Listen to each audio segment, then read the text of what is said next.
Hello student, मैं अतुल तिवारी। स्वागत है आपका टारगेट परीक्षा में। आपके लिए टॉपिक लाया हूँ, वही लाइव प्रोसेस का अगला टॉपिक है। तो चार पार्ट मैंने इसके पढ़ाए हैं आपको, पांचवा पार्ट मैं पढ़ाने जा रहा हूँ। तो इसका अगला जो टॉपिक है वो है डाइजेस्टिव ग्लैंड्स। ग्लैंड मैंने आपको बताया था, ग्लैंड्स वो बॉडी पार्ट्स होते हैं जो एंजाइम सेक्रेट करते हैं, एंजाइम निकालते हैं हमारी बॉडी से, या हार्मोन्स भी निकालते हैं, उनको ग्लैंड बोलते हैं। दो तरह के होते हैं, एंडोक्राइन ग्लैंड होता है, एक्सोक्राइन ग्लैंड होता है। तो एंडोक्राइन ग्लैंड वो ग्लैंड होते हैं जो हमारे ब्लड में हार्मोन्स या एंजाइम निकालते हैं हमारे ब्लड में, ठीक।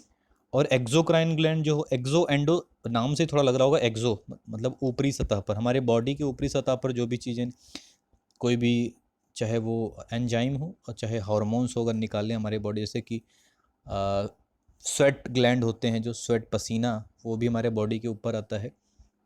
चाहे वो सलाइवा हो, वो भी हमारे, तो जितने भी ऑयल देखा होगा आपने नोज़ के ऊपर है, जो भी जितने भी ये होते हैं वो एक्सोक्राइन ग्लैंड के थ्रू जो है, वो डक्ट, उसमें डक्ट होता है, पाइप होता है, वो पाइप के थ्रू ऊपर ले जाते हैं।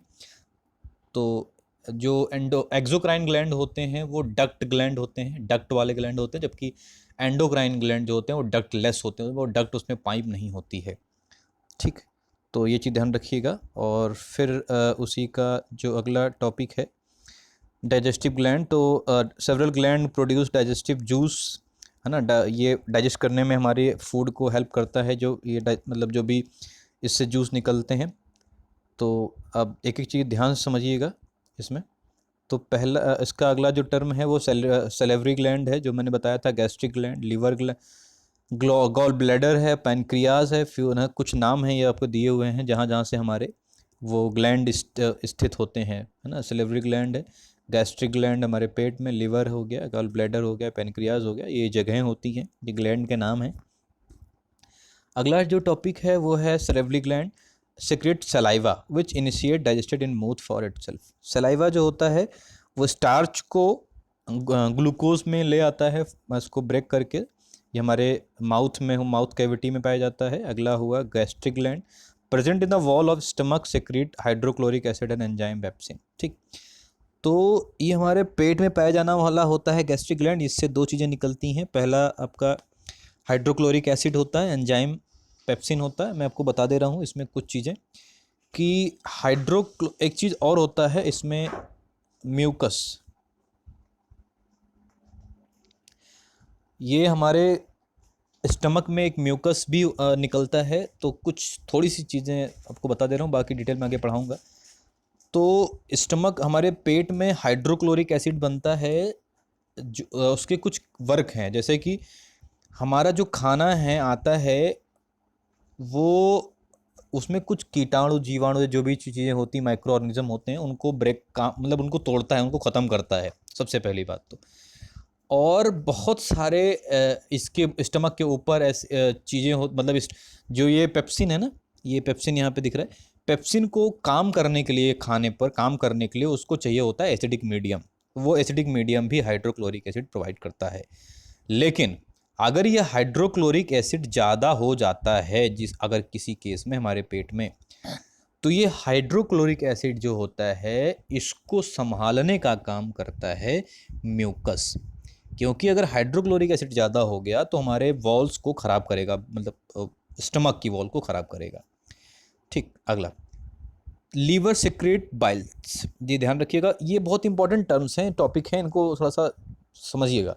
Liver secrete bile, bile juice liver secrete करता है, विच स्टोर गॉल ब्लैडर में स्टोर, ये भी ध्यान रखिएगा, गॉल ब्लैडर में स्टोर रहता है।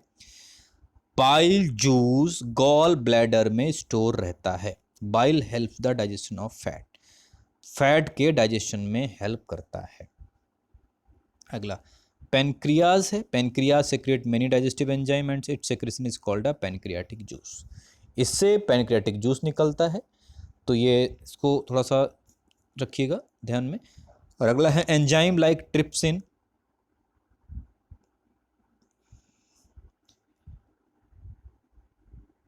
जो ट्रिप्सिन है, काइमोट्रेप्सिन है, लाइपेज है, माइलेज है ना। इन द पेनक्रेटिक जूस, ये पेनक्रेटिक जूस में सब सारी चीज़ें पाई, मैं यहाँ पढ़ाया था मैंने तुमको पेनक्रेटिक जूस, तो उसी में सब पाया जाता है, जैसे कि ट्रिप्सिन है, काइमोट्रिप्सिन है, लाइपेज है, माइलेज है, ये सब चीज़ें इसमें पाई जाती हैं। तो थोड़ा सा इसी का अगला टर्म है ओसोफेगस, मैंने बताया था एक फूड पाइप है। तो the swallowed food passes into the oesophagus, एक जो स्टमक के ऊपर का जो हिस्सा होता है वो फूड, उसको ओसोफेगस बोलते हैं। तो मस्कुलर ट्यूब है, 25 सेंटीमीटर की लंबी होती है, विद स्पिंचर्स मसल्स होते हैं उसमें हर एंड पे। मैं इसको बताऊंगा एक जो है इसमें क्या है, एक स्पिंचर मूवमेंट भी होता है, मैं आगे थोड़ा सा इसको डिस्क्राइब करूंगा, इसको नोट कर लीजिएगा। स्पिंचर्स है, मसल्स होती हैं। अगला है its function is to transport food and the fluid after being swallowed। जब हम निगल जाते हैं तो उसके बाद का जो काम होता है वो ओसोफेगस का ही होता है, स्टमक तक ले जाने में। उसके बाद ये एक टर्म आता है पेरिस्टलिक मूवमेंट। पेरिस्टलिक मूवमेंट होता है involuntary action. Involuntary action contraction and relaxation of the oesophagus, मतलब ये पुश करता है, इस तरह का मूवमेंट होता है, वो खाने को आगे पुश करता है। ठीक है, पेरिस्टेलिक मूवमेंट जो होता है ये इनवॉलंटरी, मतलब हम नहीं चाहते हैं, वो इनवॉलंटरी और वॉलंटरी दो एक्शंस होते हैं। वॉलंटरी एक्शंस वो होते हैं जो हम चाहते हैं वो होता है, और इनवॉलंटरी एक्शन होते हैं जो हम नहीं चाहते हैं फिर भी होता है, जैसे पलकों का झपकना हो गया, स्नीजिंग हो गया। ठीक है, तो ये कुछ चीज़ें, जैसे दिल की धड़कन है, दिल जो है ना वो उसकी, तो ये सब सारी चीज़ें क्या होती हैं, इनवॉलंटरी एक्शंस होते हैं। तो अगला जो टर्म है वो है ओसोफेगस के बाद स्टमक का, बहुत ज़्यादा इंपॉर्टेंट है। Stomach is the thick walled bag like structure, बड़ा स्ट्रक्चर होता है bag like. It receives food from the oesophagus at one end and open into the small intestine at the other end, मतलब आता तो है oesophagus से, जाता है स्मॉल इंटेस्टाइन में, याद रखिएगा सब चीज़ें आप। ठीक है, अगला है the inner lining of the stomach secrete mucus, मैंने बताया था आप लोगों को, hydrochloric acid and digestive juice. Food is churned into semi solid masses into stomach called the chyme। Food जो होता है वो सेमी सॉलिड, मतलब छोटे छोटे पार्ट में कट जाता है उसमें ना, और पेट में आता है जो, उसको खाइमे बोलते हैं। अगला है enzyme present in the gastric juice break down the food. जो एंजाइम गैस्ट्रिक जूस मैंने बताया था ना, गैस्ट्रिक जूस पेट में बनता है, तो जो भी एंजाइम्स होते हैं वो खाने को ब्रेक करते हैं। Hydrochloric acid help in partial digestion of the protein, याद रखना है आपको।